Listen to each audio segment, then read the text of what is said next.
Should I follow design trends? Should you follow design trends? Like most creative crafts, design often has its fashions and its trends. Maybe a distinctive style or feature that's popular for a limited time. Lately in tech, it's been all ultraviolet purples and pinks, and pill-like rounded navigation bars. Often these styles will be a refreshing change from what came before.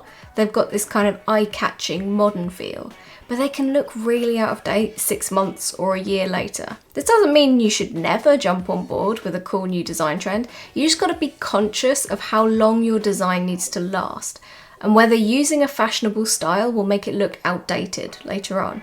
Perhaps you're designing a campaign that's going live in the next few weeks, or making a website for an event later this year. In those cases, participating in a trend like this can be a fun way to show you're contemporary. But if you're designing an enterprise website or an e-commerce app, something that's likely to be around for many years before a redesign, in that case, you probably want to stick with either a conventional or completely original direction. Design is really all about context, and good designers learn how to judge which styles suit the job. Design trends can be fun, but it's always worth exercising just a little bit of caution.